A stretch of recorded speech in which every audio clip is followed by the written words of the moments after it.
Je suis Michel Gillin, et j'étais sergent, et j'ai été nommé premier sergent après la guerre.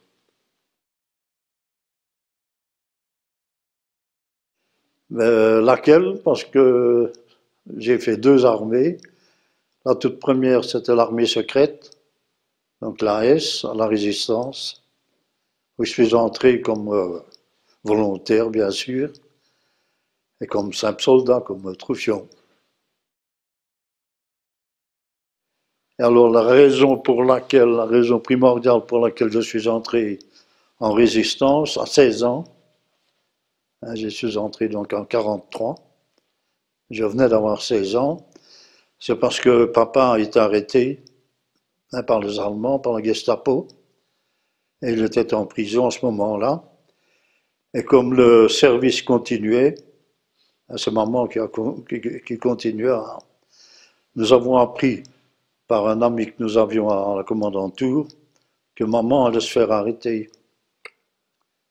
Et alors, comme j'ai 7 frères et sœurs après moi, hein, je suis l'aîné de 8, mais je me suis barré et je suis entré dans la résistance. Et à la fin de la guerre, à la libération, quand les Américains sont arrivés, eh ben, nous avons été démobilisés et désarmés dans la résistance. Nous avons dû rendre toutes les armes et tout ce que nous avions. Et puis nous avons été libérés, démobilisés de l'armée secrète, de l'AS, et nous sommes rentrés chez nous. Et c'était au mois de septembre. Et au mois d'octobre, on a commencé à mettre des affiches dans les villes de la province de Liège, Liège, oui, Verviers, un petit peu partout, des affiches comme quoi l'armée belge reformait des bataillons de fusiliers comme volontaires. Alors je me suis précipité, bien sûr, pour m'engager. Ah oui, puisque j'habitais, oui, à rue Mélard, avec un de mes amis. Nous étions en résistance tous les deux. Il avait le même âge que moi, à peu près. Lui, moi, je suis d'avril et lui de juillet. Et malheureusement, on nous avait prévenu à l'entrée de recrutement que nous étions trop jeunes, qu'il fallait 18 ans accomplis pour pouvoir s'engager. Alors nous sommes filés tous les deux à la mairie et on nous a fait une nouvelle carte d'identité. À la place d'être nés en 27, nous étions nés en 26. Alors on s'est engagé, on nous a acceptés. Mais comme j'étais encore maigre et long, et que papa avait été prisonnier, était mort dans les camps, on m'a envoyé à Liège, au service médical pour m'inspecter, voir si j'étais pas malade. Et pour finir, 8 jours après, ben, j'étais libéré, j'ai pu m'engager. Alors ça a été là comme ça, parce que donc on s'était engagé au mois d'octobre, à peu près tous. Est arrivé l'avance von Rundstedt en décembre. Les Allemands sont revenus à 2 pas de chez nous, de l'autre côté de la Meuse, ils étaient là. Et ça a pris jusqu'au début janvier, quand Bastogne a été libéré, et les Allemands sont filés. Entre-temps, plus ou moins, on a refait de la résistance, parce que nous sommes passés, hein, pour aider les Américains, leur montrer tous les petits chemins dans les bois et tout, pour arriver plus près sans risque.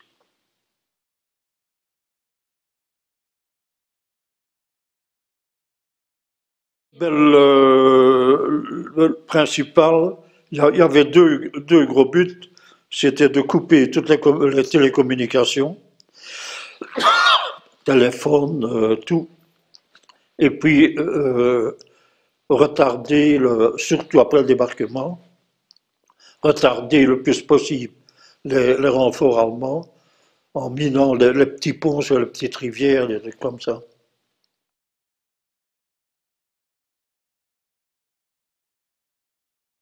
Mais je vous l'ai dit, c'est parce que nous avons appris, papa étant arrêté, c'est maman qui avait continué le service Clarence, l'espionnage. Et par la commandanture, où on avait des amis aussi, nous avons été prévenus que maman allait se faire arrêter. Alors moi, je lui ai dit, il n'est pas question, c'est moi qui me suis barré, qui suis parti. Et quand les amants sont arrêtés, la maman a dit, oh, mais ça doit être mon fils, ça fait 8 jours que je le cherche, il n'est plus là. Oui, alors nous avons, donc après la libération et après l'avance de Neustadt, au mois de janvier, nous avons reçu notre papier, comme quoi nous étions convoqués à Liège, à la gare des Guillemins, pour le rassemblement. Et alors, de Liège, nous sommes montés en train et nous avons été emmenés jusqu'à Pérouet, dans le fond du Hainaut, vraiment à la frontière française. Et là, il y avait une école qui avait été réquisitionnée par les Allemands pendant la guerre et qui avait été reprise par l'armée belge après pour former des bataillons de fusiliers. Parce que juste après la guerre, il y a eu une vingtaine, 25 ou 26 bataillons de fusiliers qui ont été créés par l'armée belge. Et malheureusement pour nous, dans la résistance, nous avions de l'armement américain qui était comme ça, et nous avons été mobilisés par l'armée anglaise. Nous avions des vieux fusils de la guerre de 14 et des Sten qui, les 2 ou 3 premières balles allaient dans la cible et toutes les autres elles partaient. Elles étaient mal équilibrées et ça partait. Alors là, nous avons eu 6 semaines d'entraînement massif, très dur. Et puis les Américains sont venus, ont dit on a vraiment besoin de vous, parce que le bataillon a été rattaché au 5e corps de la première armée américaine et au 3rd Tanks Destroyers Group, donc du 5e corps. Et c'est comme ça que nous sommes partis avec les blindés donc américains.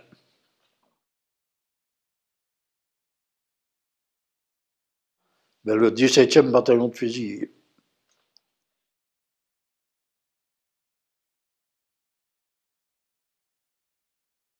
La résistance, oui, ça nous arrivait de... On a arrêté d'y participer 2 fois, à arrêter un collaborateur allemand qui allait, avec sa petite serviette, je verrai toujours, porter des documents à la commandanture, hein, parce qu'il était secrétaire communal et il repérait tous les résistants et tous ceux qui luttaient contre les Allemands, et il les dénonçait. Et ça nous est arrivé 2 fois, on l'a empêché de dénoncer.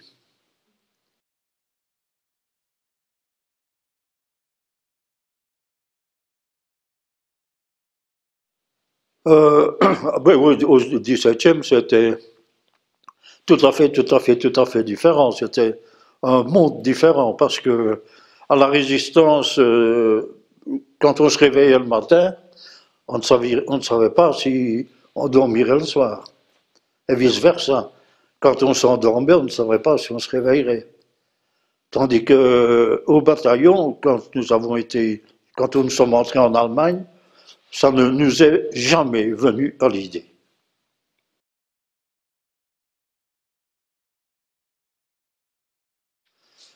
Ça, ce n'est pas notre volonté, c'était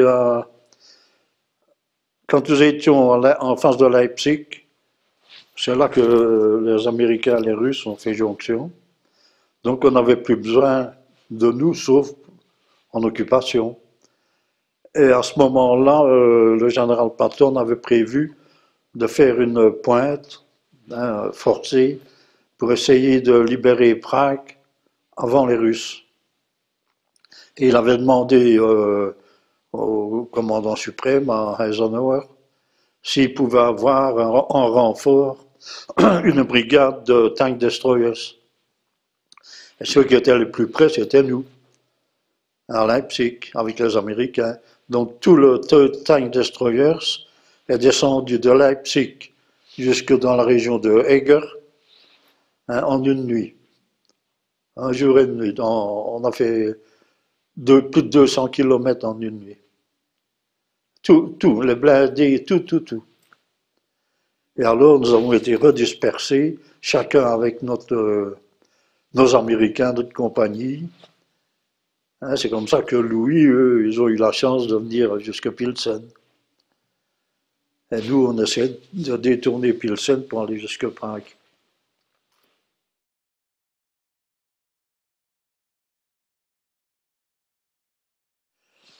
Ben, on a appris un jour, nous étions dans la région ici, que la fin de la guerre était signée, l'armistice avait été signé,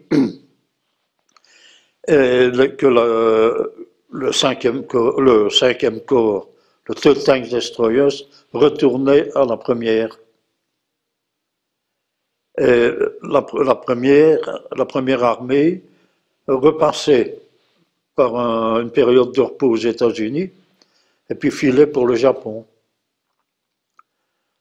Or, nous, nous avons été l'armée belge, alors nous a redemandé pour venir, pour rester en Allemagne en occupation. Surtout qu'il y avait un gros point de vue politique, c'est que le roi des Belges était prisonnier en Autriche, pas très loin d'ici. À ce moment-là, le gouvernement avait une peur bleue que quelques types, un cerveau brûlé, ne partent en mission pour le libérer. Donc on ne nous a pas autorisés à rester, on n'est pas resté très longtemps ici, on a tout de suite.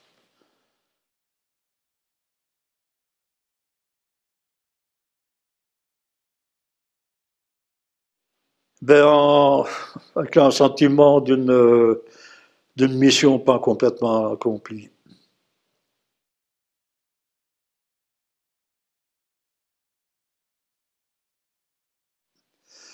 Oh, moi, il y a 9 ans, 9-10 ans.